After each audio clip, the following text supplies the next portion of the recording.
Hello, everybody. It's the London Property Podcast. Today, we're discussing risk or opportunity with regards to the upcoming budget. Also, we'll start off just discussing where we think the market stands at the moment, and then delve deeper into proposals with regards to the budget going forward. So, Chris, obviously delighted to have you back. How are you finding the market in general? Okay, so pipelines are full, everything's fine, everyone's away. People are starting to filter back now at the end of August, but it's not going to be really until kind of the third week of September until activity significantly picks up.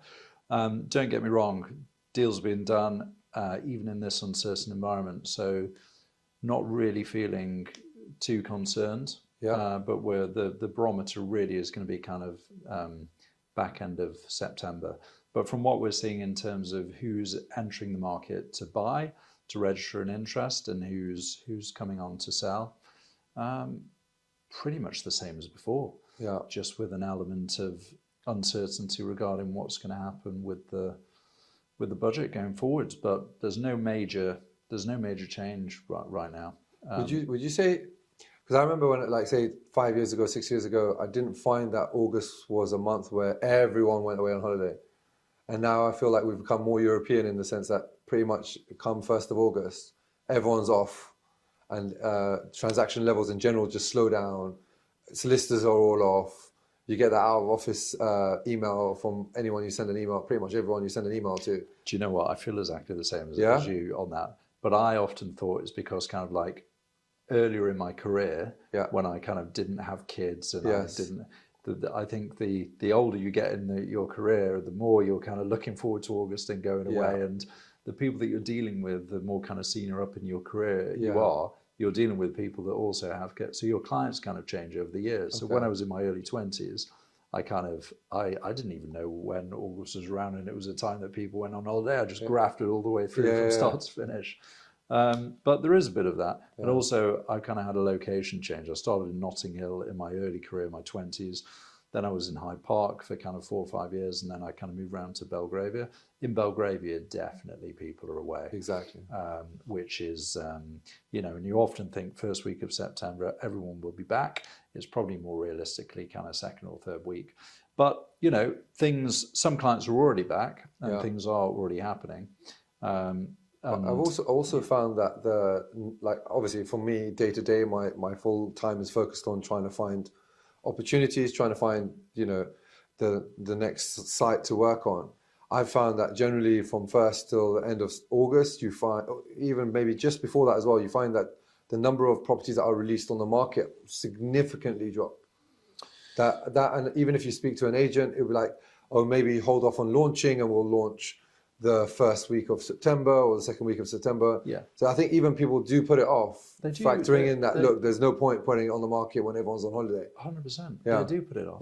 Which is why September is, seasonally everybody's back. Secondly, some things have been held off market. There's something that properties that we've got that we've kind of maybe done a soft launch, send it to a few people, but we've really said to the client, let's just hold off until September. So we've already got things lined up, ready to go to market. And the fact that you're going to have quite a few nice fresh instructions along with buyers registering after the summer holidays, with a key, look, in the fall, in the autumn, for me it's the best time of year in terms of seasonally. It's when we do most of our billings, because you've got that psychological deadline and cut-off at the end of the year, which is Christmas. And also, it's dark, it's cold, nobody wants to go out and do anything, it's Christmas, and it's then the new year. So people want to get the slate clean, get wrapped up, whatever they're going to be doing, hopefully have the keys. And so from kind of September, which we're just about to enter in, for the next 3 months, and 3 months is a period that you really need to sell a property. It's a really good window. So looking forward to it. It's just this time around, it's a budget year. It's a Labour budget. There's a big deficit. So it just comes with what's going to happen with that. But, that's what we're here to talk about, I guess, some of the speculation and rumours around that. So let's jump into that now. So obviously we've got a Labour government in place now.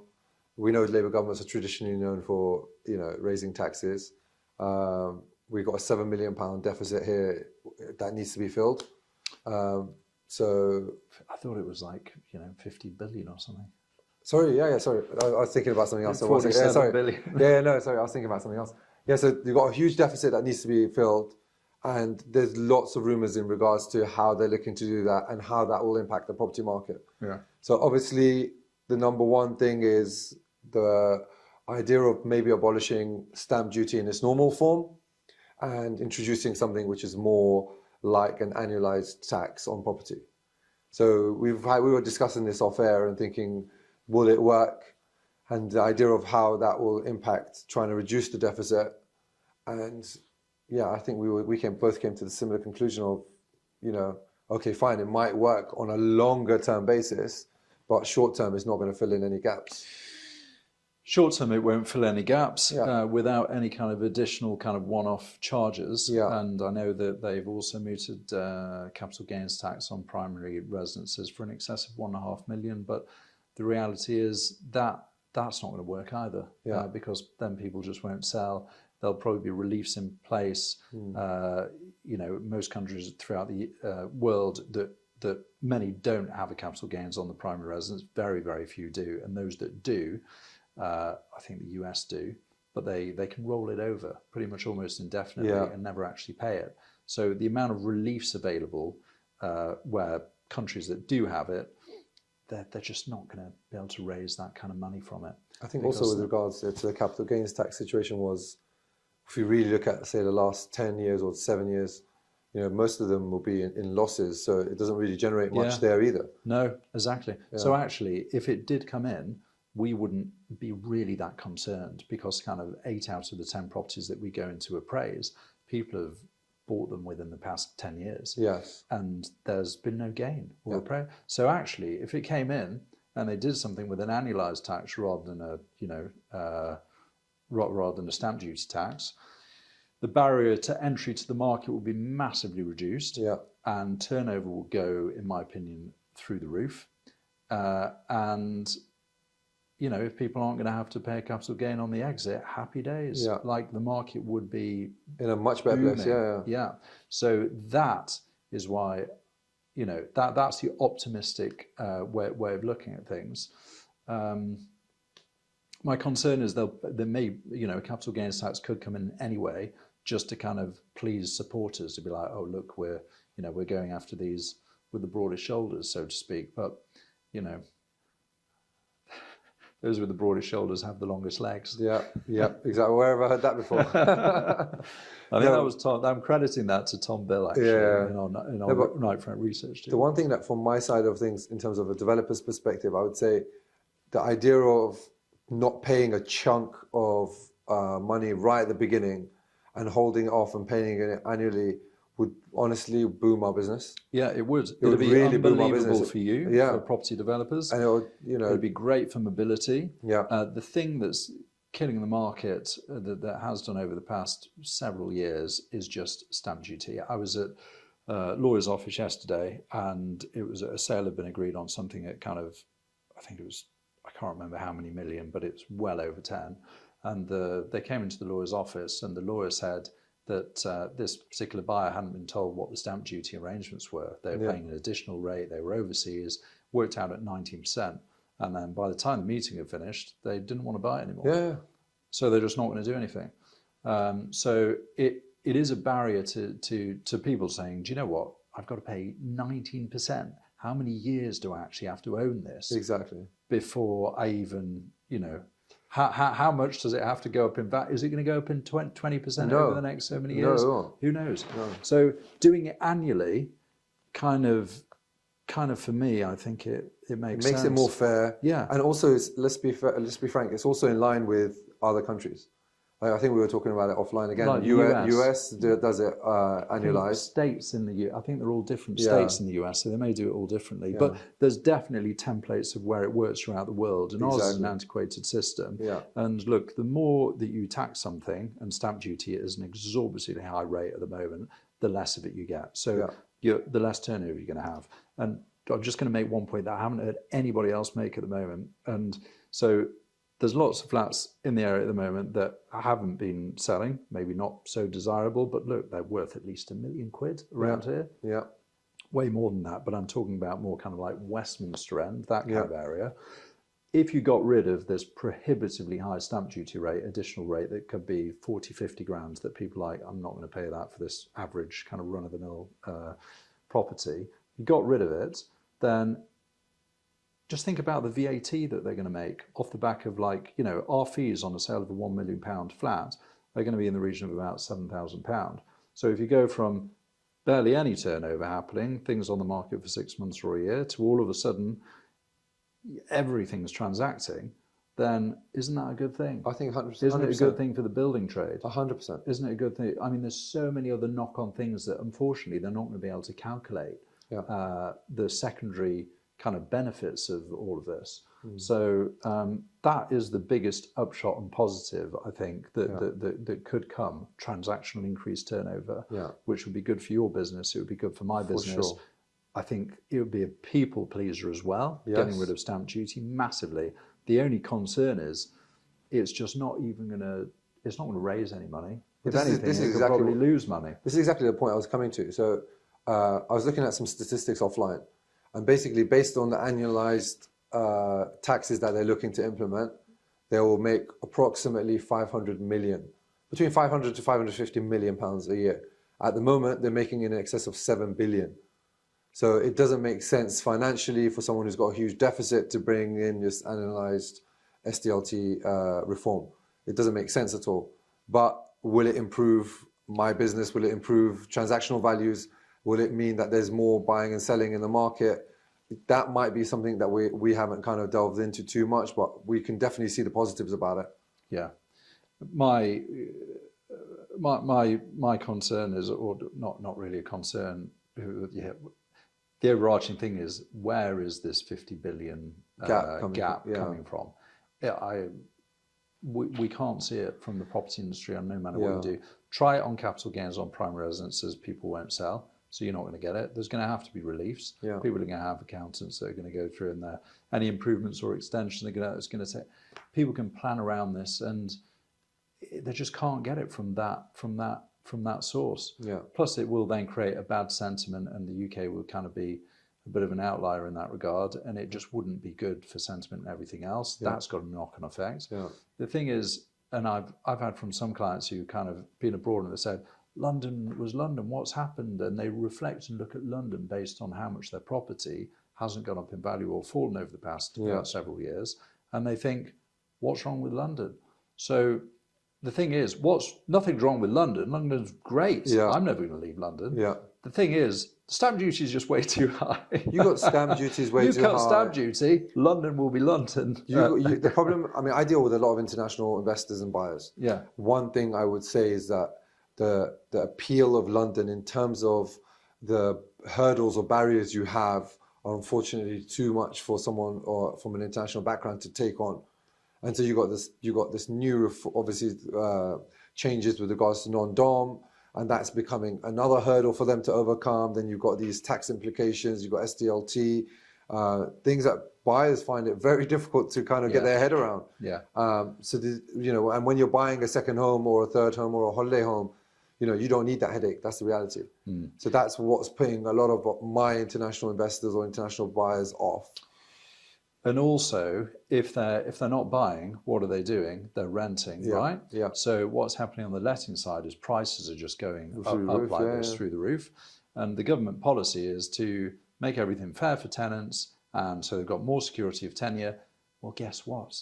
They can't find a home unless they were competing with 4 or 5 other people. Now they're competing with 15, and they're paying through the nose for it. And there's hardly any availability because landlords have been selling off.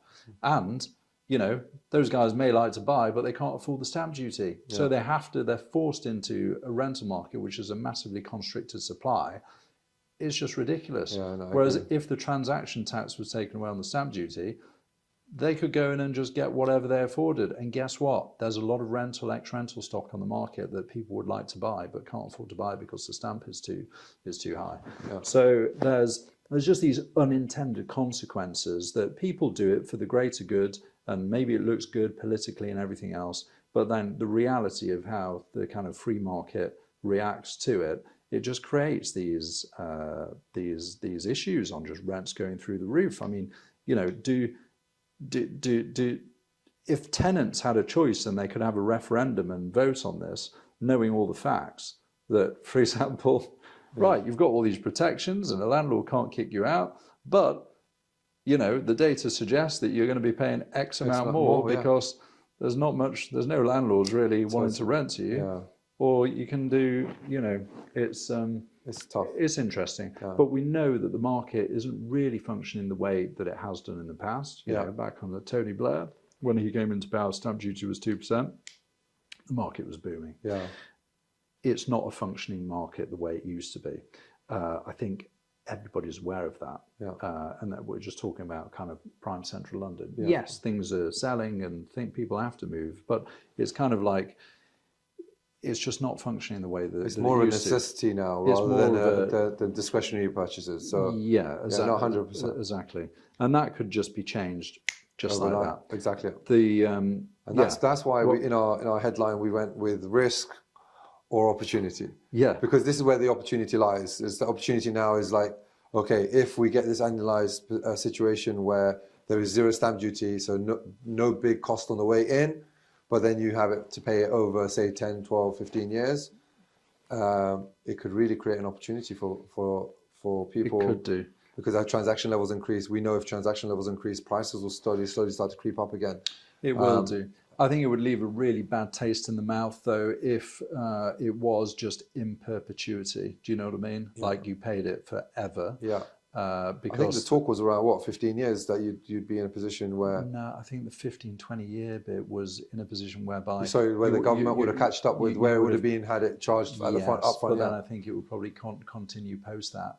And the fact that if it was in perpetuity, the risk there is, would the government actually at a later date change the rate, say, inflation's gone up by this, so we're changing that annual tax, because once that's in place and they're billing you on a yearly basis, they can move it up or down. It'd be very nice to be like, look, the stamp duty was this, but instead you can pay it over a 15-year period. This is what it is. You know what you signed up to, and then if you sell it sooner, great. If not, that'd be great. Or even if you didn't sell it sooner. Even if you did sell it, say within 5 years, maybe there's a charge on the property that the government is still owed and you have to pay it back. But because transaction levels would have increased, values would have gone up, and people wouldn't mind paying it because they'd be like, great. I've made equity. I've made 50 grand, 100 grand. I'll just pay the stamp duty back out of that. Maybe it's a second charge or something. There's so many things that could be done. Yeah. But the fact that if you just turned on the tap to turn over an activity, you've got everything else. You've got VAT. I mean, the government have said they're not going to look at VAT, but I previously said to you, on a sale of £1 million, if we sell something at £1 million, £7,000 VAT bill is going to come in. So, and there's some data that came out which said, suggests that if stamp duty goes up just by 1%, it decreased the transactions in the whole market by 7%. Wow. Right? Top rate is 19%. Barely surprised that anything is actually transacted. I know. You see what I mean? So there's like I say, you tax more of something and you get less. You get less of that, and it's a tax on transaction and mobility. Definitely. So there's my piece. For us, I think just reiterating what we said offline, it's something that makes sense, but financially doesn't make sense. Because obviously the amount they're looking to kind of fill that gap it takes too long for the government to make its money back. Yeah. Obviously it's been mooted a lot. They've been speaking about it a lot. So it's just something we wanted our viewers to know about as well. We've discussed SDLT reforms. We've discussed the potential reforms with regards to capital gains tax. And finally, the third thing that's being mooted with regards to property is potential reforms when it comes to council tax. So that's also something that they're looking to do. Surely I think we both came to the discussion that that wouldn't be end of the world. Obviously the last time any valuations were done on properties was 1991, I think. So obviously things have moved a lot. I think it's widely accepted that the council tax situation was done in a rush post-poll tax. Yeah. And it was just it's really outdated. Everybody knows that, and I mean that's something that needs reform. I mean, I was saying that when you've got some councils that are not in London, but maybe in some place in London, I don't know, but definitely like in other parts of the country that are pretty much almost insolvent, or maybe pretty much insolvent, and maybe the council tax system is just not fair. If you've got a £3 million house in Birmingham that's not having the bins collected or whatever it is, paying the same as something that's way less. Just even that out. I mean, that's an obvious one, isn't it? I don't think anybody would disagree. I think even with regards to when we were discussing it offline or off air, we came to the same conclusion. That's something that should come into play. But it's probably something they're not going to be able to implement immediately, because they're going to have to have valuations done. How are you going to do that? So that's something that could be announced, but then it may come in at a later date. What can come in immediately is other things. Capital gains tax could come in immediately. Stamp duty form technically could come in immediately, because that's at the point where the lawyers do the transaction.